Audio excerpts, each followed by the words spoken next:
Merhaba, bugün size tığ işi papatya motifi anlatacağım. Motiflerde kartopu Aksoft ipler kullandım. 10 numara, 527 numara ve 307 numara. Motif için 4 milim tığ kullandım ve motif ölçüsü 13 santim. Ben bu anlattığım motifle sonrasında size hırka anlatacağım. Siz istediğiniz örgülerde kullanabilirsiniz. Elinizdeki diğer ipleri de bu örgülerde kullanabilirsiniz. Pamuklu ipleri, yünlü ipleri, yine akrilik ipleri kullanabilirsiniz. Sadece ipinize uygun tığ numarasını ayarlarsınız ve motiflerinizi örersiniz. Bilgileri verdikten sonra motifin anlatımına geçmek istiyorum. Yine bu örgüyü de yeni başlayanlar rahatça anlayabilsin ve çevirilerde düzgün çevrilebilmesi için yavaş yavaş ve tek tek anlatacağım. Anlatım size yavaş gelirse oynatma hızından hızlandırabilirsiniz.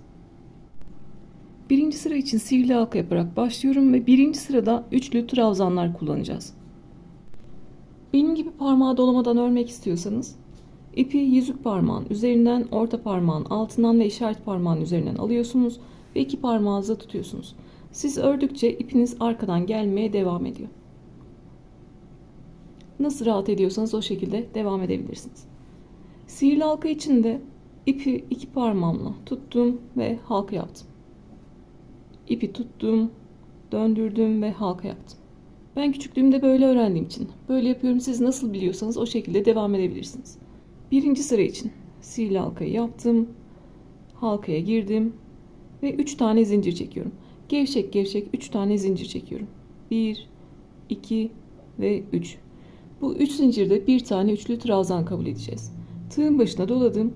Üçlü trabzan için halkaya girdim, ipi aldım. Tığın üzerinde 3 ilmek var. İlkini tek, ikisini birlikte ve ikisini birlikte alıyorum. Üçlü trabzan için 3 kere de çıktığım bir trabzan yapıyorum. Tekrar gösteriyorum. Tığın başına doladım. Halkaya girdim. İpimi aldım. Tığın üzerinde 3 ilmek var. Önce ilk ilmeği tek alıyorum. Kalan 2 ilmeği birlikte alıyorum. Ve kalan 2 ilmeği birlikte alıyorum. Tığın başına doladım. Halkaya girdim. İlkini tek, ikisini birlikte, ikisini birlikte. Tığın başına doladım, halkaya girdim. İlkini tek, ikisini birlikte, ikisini birlikte. Yeni başlayanlar için bir kere daha göstermek istiyorum. Tığın başına doladım, halkaya girdim, ipi aldım. Tığın üzerinde 3 ilmek var. İlk ilmeği tekte çekiyorum. Sonra ikisini birlikte ve ikisini birlikte. Baştaki 3 zincirde bir tane üçlü trabzan kabul etmiştik. Onunla beraber toplam 6 tane üçlü trabzanımız olmuş oldu. İlk sırada 12 tane üçlü trabzan yapmamız gerekiyor. Kalan üçlü trabzanları da yapıyorum. 7 8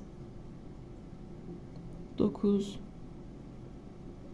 10 11 ve 12. Örerken ne tığ sıkıyorum ne buradan geçen ipi sıkıyorum, gergin tutuyorum. Gevşek gevşek örüyorum. Bu zaten ipin yapısından dolayı böyle tığa karışabilecek bir ip. O yüzden gevşek gevşek örüyorum. 12 tane 3 trabzanı yaptık. Sıra sonunda halkadan kalan ipi çekiyorum. Ortası kapanana kadar. Sıra sonunda en başta 3 zincir çekmiştik. 3. zincirin içine giriyorum.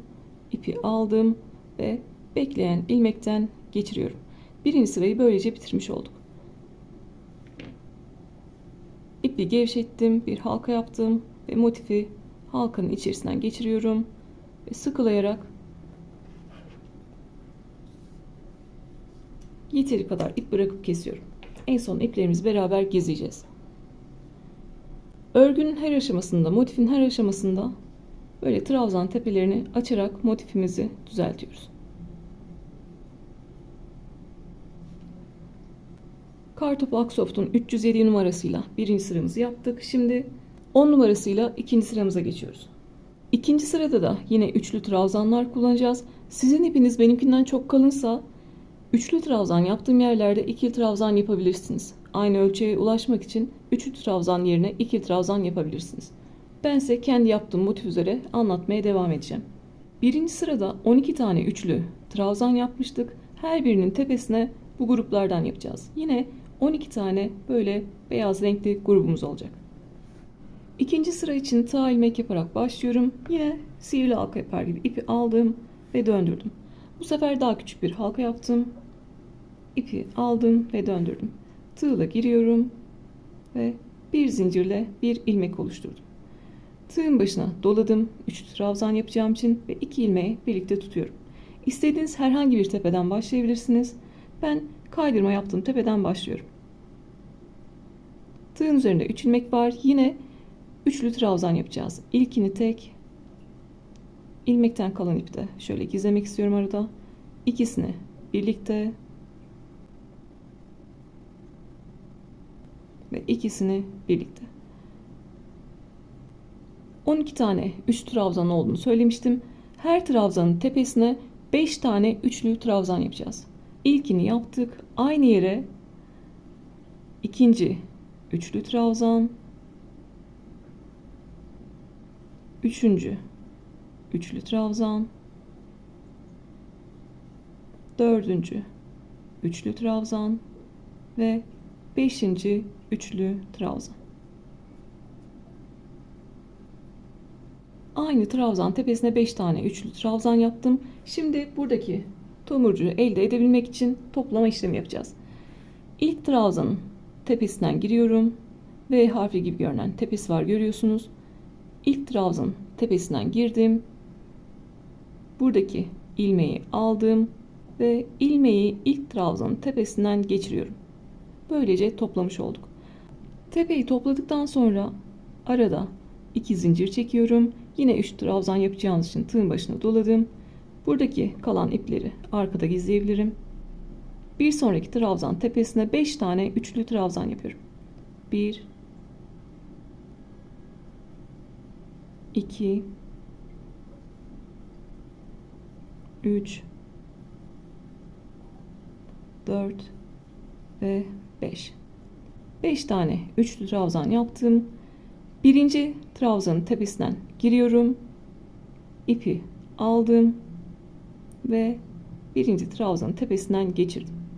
Tekrar arada 2 zincir çekiyorum. Tığın başına doladım. Bir sonraki trabzan tepesine girdim ve 5 tane üçlü trabzan yapıyorum.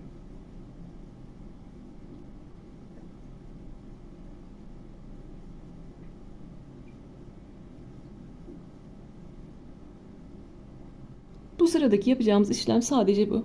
Trabzan tepesine geliyoruz. 5 tane üçlü trabzan yapıyoruz.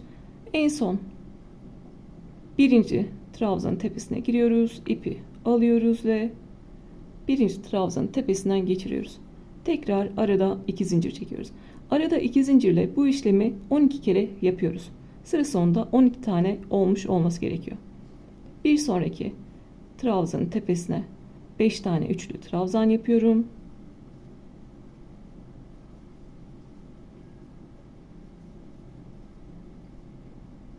Tığı çıkardım.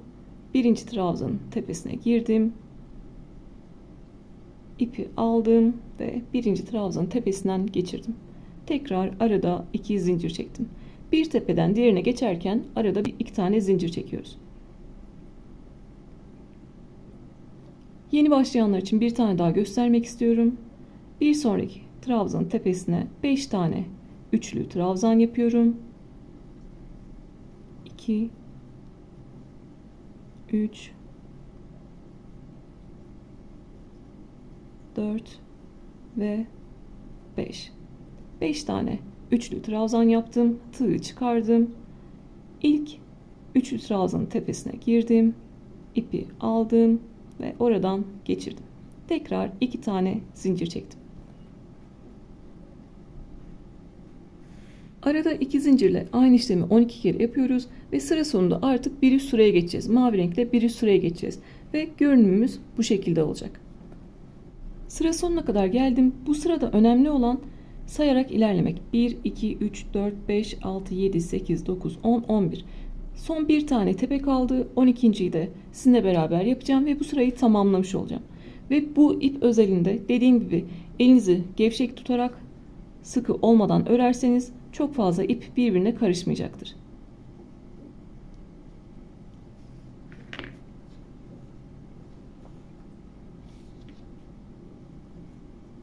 En son 2 tane zincir çektim yine. Son kalan trabzan tepesine de 5 tane üçlü trabzan yapıyorum.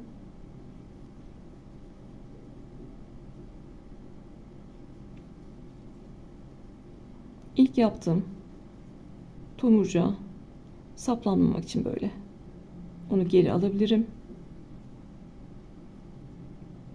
Birinci trabzanın tepesinden girdim, ipi aldım ve çektim. Sıra sonunda 2 zincir çektim ve artık bitişimi yapabilirim. Burada bir boşluktan diğerine geçerken, bir trabzan tepesinden diğerine geçerken arada 2 zincir çekmiştim. İlk çektiğim zincirin tepesine battım ve kaydırdım. Tekrar göstermek istiyorum. Sıra sonundayım. 2 zincir çektim. En başta 2 tane zincir çekmiştik bir boşluktan diğerine geçerken. İlk zincirin tepesine girdim, ipi aldım ve kaydırdım.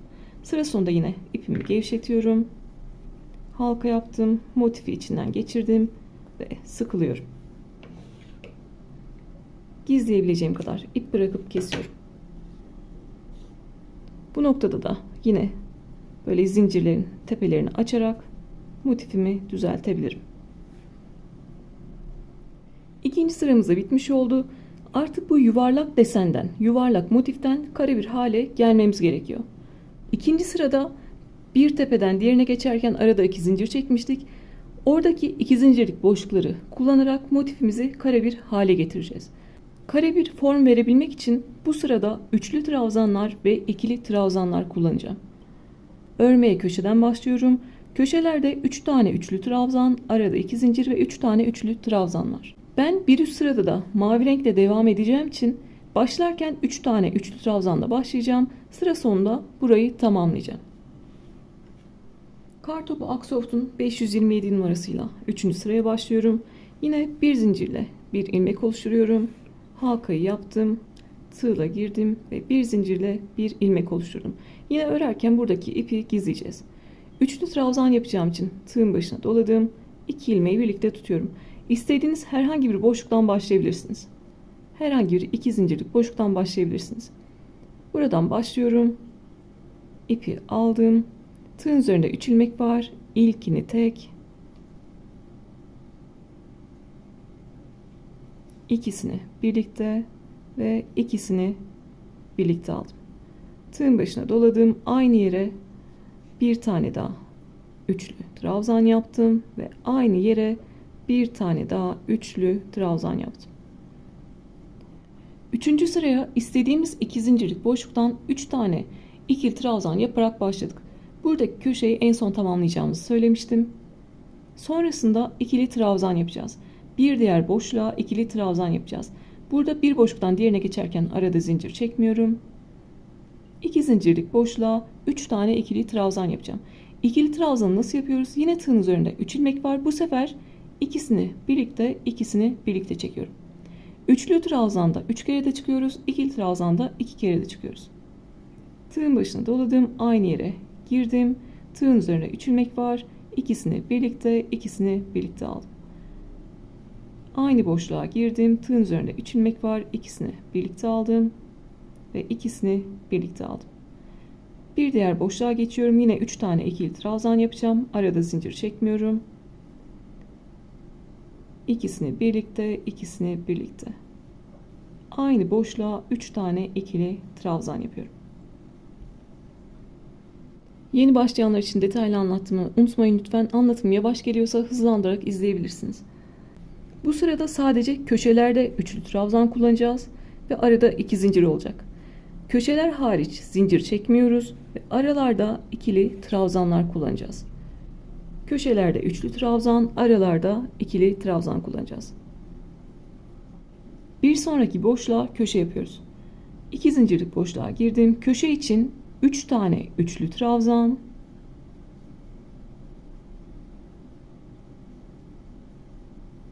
araya 2 zincir ve aynı yere 3 tane üçlü trabzan yapıyoruz. Köşelerde üçlü trabzan kullanacağız.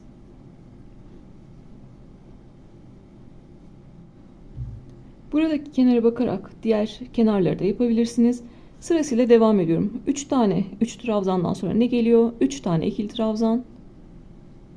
Bir diğer boşluğa 3 tane ikili trabzan yapıyorum. İkili trabzan için tığın üzerinde 3 ilmek var. İkisini birlikte çekiyorum. Tekrar 3 tane ikili trabzan var. Bir sonraki boşluğa 3 tane ikili trabzan yapıyorum.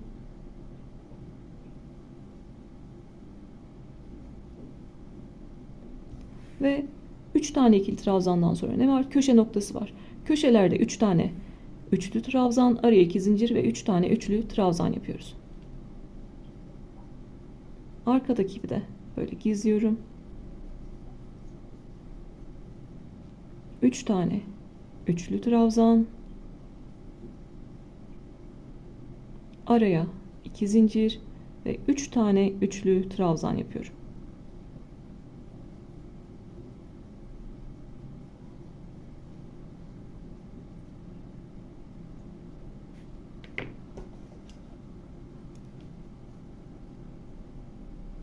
İkinci sıradan kalan ipi bu şekilde keseceğim. İster bu motif olsun, ister başka bir motif olsun, bizim kenarlarımız eşit olmak zorunda. Ben burada ne yapıyorsam diğerlerinde aynısını yapmak zorundayım. Yeni başlayanlar kavramak için izlemeye devam edebilir ama bilenler buradaki kenara bakarak videoyu durdursunlar, sonrasında diğer kalan üç kenarı örebilirler. Üçlü trabzanlarla köşeyi yaptık. Köşeden sonra ne geliyor? 3 tane ikili trabzan. Tekrar bir sonraki boşluğa 3 tane ikili trabzan. Ve bir sonraki boşluğa köşe yapıyoruz. 3 tane üçlü trabzan.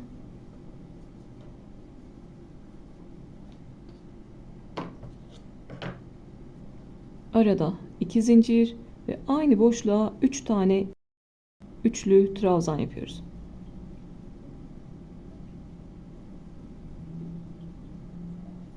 Yani köşelerdeki üçlü trabzanların arasında 6 tane ikili trabzan var. 1 2 3 1 2 3. Köşeyi yaptıktan sonra bir sonraki boşluğa 3 tane ikili trabzan. Bir sonraki boşluğa 3 tane ikili trabzan yapıyorum. Köşelerin arasında toplam 6 tane ikili trabzan olacak. Burası da bizim köşe noktamız. Köşeden başlamıştık görmeye. Dediğim gibi bir üst sırada aynı renkte devam edeceğim için sadece 3 tane üçlü trabzanla başlamıştım. O yüzden buradaki köşeyi tamamlıyoruz. Tekrar aynı yere 3 tane üçlü trabzan yapıyorum.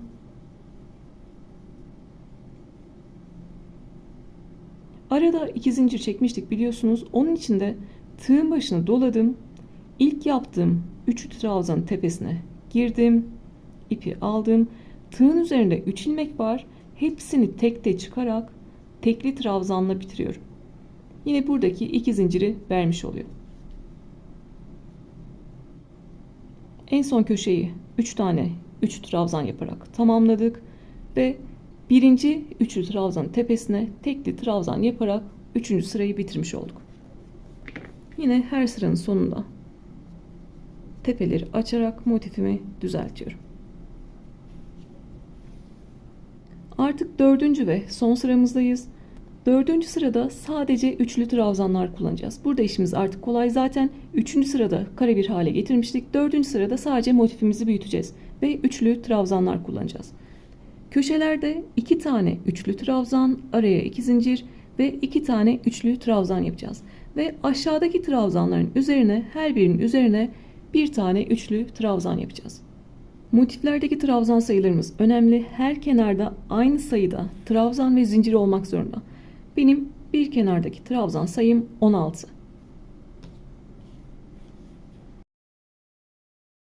Sonrasında dikerek de birleştirsek, tığ ile de birleştirsek karşılıklı trabzan sayılarının eşit olması gerekiyor. En son tek trabzanla bitirmiştik. Bir üst sıra için 3 zincir çekiyorum ve gevşek 3 tane zincir çekiyorum. 1 2 3. Bunu da bir üçlü trabzan kabul ettim. Aynı boşluğa bir tane daha üçlü trabzan yapıyorum. Başlarken yine 2 tane üçlü trabzanla başlayacağım. Sıra sonunda burayı tamamlayacağım. Köşeye 2 tane üçlü trabzan yaptık. Sırasıyla aşağıdaki trabzanların üzerine bir tane üçlü trabzan yapıyorum.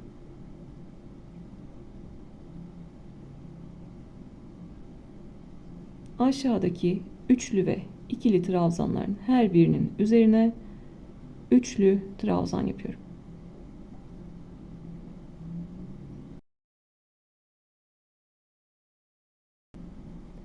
Bir kenarda 16 tane üçlü trabzanınızın olması gerekiyor.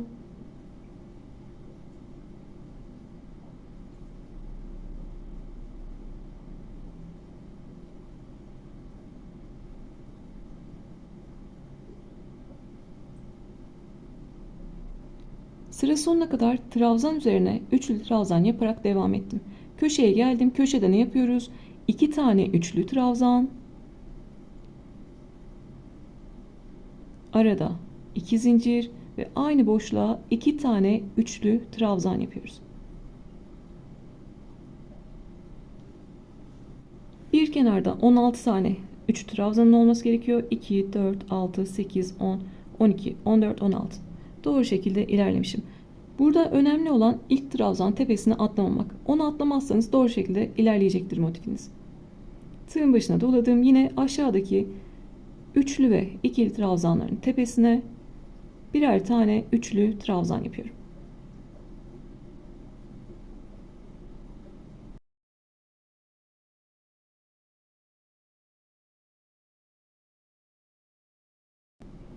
Köşeye kadar üçlü trabzanlarımı örmeye devam ediyorum.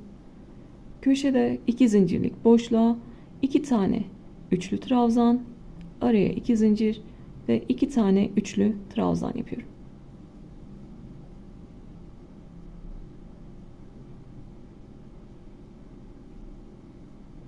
Köşeye kadar geldim. Köşeye 2 tane üçlü trabzan, araya 2 zincir ve 2 tane üçlü trabzan yapıyorum.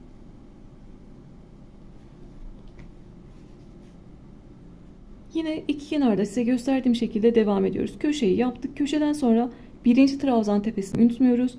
Sırasıyla aşağıdaki trabzanların üzerine üçlü trabzan yapıyoruz. Köşeye geliyoruz. 2 tane üçlü trabzan, araya 2 zincir ve 2 tane üçlü trabzan yapıyoruz. Yine sıra sonuna kadar üçlü trabzanlarla devam edelim. Burada yarım olarak başladığımız köşeyi birlikte tamamlayalım ve artık düzgün bir bitişle motifimizi bitirelim. Sıra sonuna kadar geldik. Köşeye 2 tane üçlü trabzan yapıyorum ve bu köşeyi de tamamlıyorum. Burada artık düzgün bir bitiş yapacağız. Bitiş yapmadan önce sizden isteğim her kenardaki trabzan sayısının 16 olduğundan emin olmanız.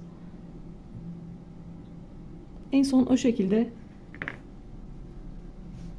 bitişimizi yapabiliriz.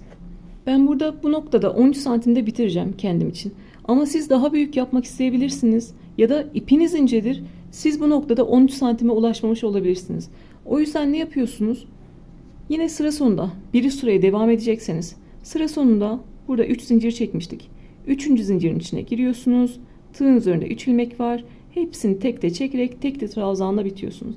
Yine sıra başında aynı köşeye 2 tane üçlü trabzan yaparak başlıyorsunuz. 3 zincir çektiniz. Onda bir tane üçlü trabzan kabul ettiniz. Ve aynı yere bir tane daha üçlü trabzan yaptınız. Yine trabzan üzerine üçlü trabzan yapıyorsunuz. Köşelere 2 tane üçlü trabzan, araya 2 zincir ve 2 tane üçlü trabzan yapıyorsunuz. Yani buradaki sırada yaptığınız işlemi bir üst sırada devam ediyorsunuz. Yine siz de sıra sonuna kadar geleceksiniz. Sıra sonunda buradaki köşeyi 2 tane üçlü trabzanla tamamlayacaksınız ve siz de düzgün bir bitiş yapacaksınız. Bunu bir üst sırayı da örecek olanlar için söylüyorum.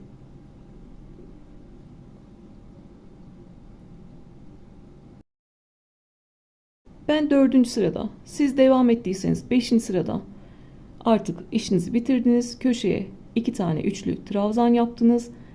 Arada 2 zincir çekiyoruz köşelerde olduğu gibi ve ipi yeteri kadar bırakıp kesiyoruz.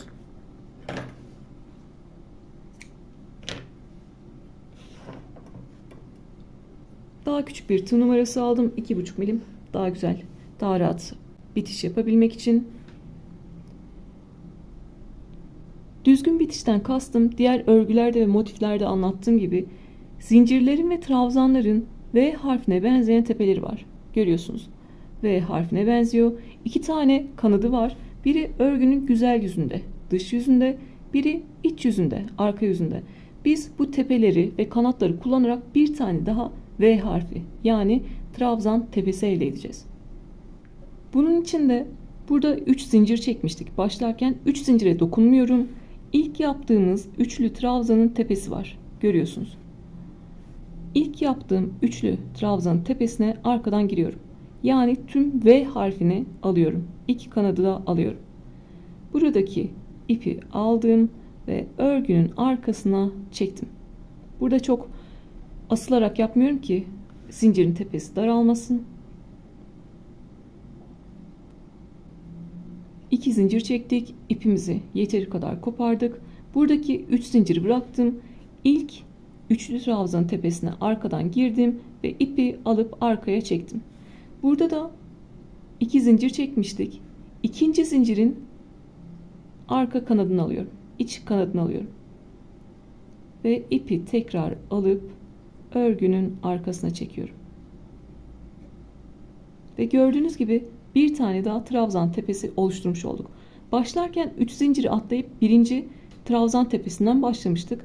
Bu yaptığımız V harfi de trabzan tepesi de zincirin tepesi olmuş oldu. Yani tüm görünümü eşitlemiş olduk. Düzgün bir bitiş yapmış olduk. Şimdi tüm tepelerimiz V harfi şeklinde görünüyor.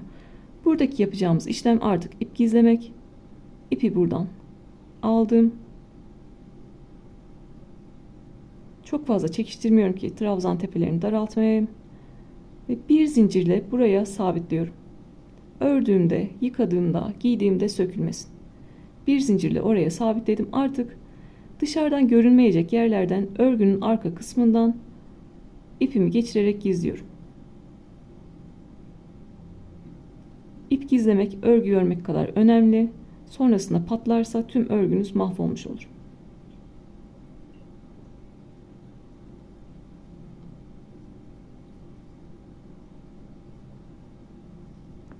Yeteri kadar gizlediğimi düşündükten sonra motifi esnetiyorum. Esnettikten sonra dışarıda kalan ipi kesiyorum.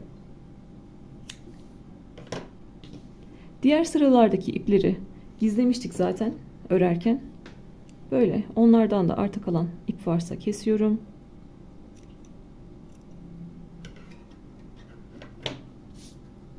Buradaki en önemli ip zaten halkadan kalan ip. Buradaki ipi tekrar ortası kapanana kadar çekiyorum. Bir zincirle buraya sabitliyorum ki ortası açılmasın. Motifin ortası açılmasın.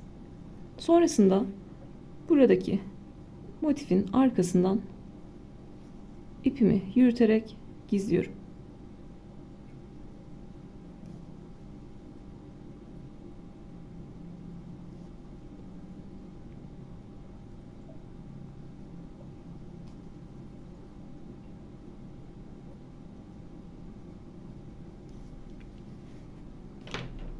Sonrasında dışarıda kalan ipi kesiyorum.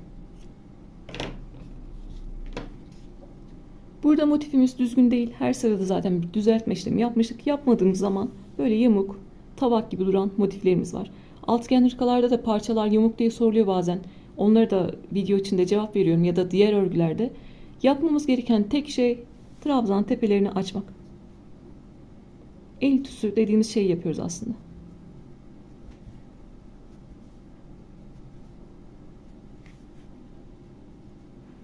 El tüsüyle motifimizi düzelttik. İstiyorsanız motif tahtasına da koyabilirsiniz. Motifimiz bu aşamada bitti. 13 santimlik bir motif elde ettim. Ben bununla arkası beşli bir motifli hırka yapacağım. Siz istediğiniz örgülerde kullanabilirsiniz. Çanta yapabilirsiniz, yelek yapabilirsiniz. Çocuklarınız için kullanabilirsiniz. Hırka yaparken zaten çocuklar için de ölçülerini vereceğim. Motifin mantığı bu şekilde, yapılışı bu şekilde. Siz de benimle birlikte sonrasında hırkaya devam edecekseniz oradaki videoya bakarsınız ve benim size anlattığım yetişkin beden ölçü tablosuna göre kendi ölçünüzü bulursunuz ve motiflerinizi ona göre örersiniz. Sizin örmeniz gereken motif diyelim ki 11 santim, 12 santim, yani benimkinden küçük yapmanız gerekiyor. O zaman ne yaparsınız? Üçlü trabzanlar kullanmazsınız da ikili trabzanlar kullanırsınız. Ya da sizin yapmanız gereken motif benimkinden daha büyük. O zaman ne yapacaksınız? Size gösterdiğim gibi bir sıra daha fazla öreceksiniz. İpiniz ince olabilir, kalın olabilir, sıra sayısıyla oynayarak ya da üçlü trabzanlar yerine ikili trabzanlar yaparak motif ölçüsünü kendi istediğiniz gibi yapabilirsiniz. Geçen cuma yine markete ipler gelmişti. Oradaki ipler de gayet bu motifleri yapmak için uygun iplerdi. Orta kalınlıkta iplerdi. Aldıysanız o ipleri de bu örgülerde değerlendirebilirsiniz. Aynı renklerde yapmak zorunda değilsiniz. Elinizdeki renkleri de bu motiflerde değerlendirebilirsiniz. Papatya motifini elimden geldiğince anlatmaya çalıştım. Bilgileri de içinde verdim. Aklınıza takılan yerleri olursa sorabilirsiniz. YouTube'da yorumların altına yazabilirsiniz ya da Instagram'da bana fotoğraflı şekilde de örgülerinizi gönderebilirsiniz. Bu örgü ya da diğer örgüleri de gönderebilirsiniz. Takıldığınız yerlerde beraber ilerleyebiliriz. Bir sonraki örgümüz papatya hırka olacak. Bir sonraki videoda görüşmek üzere. Kendinize iyi bakın.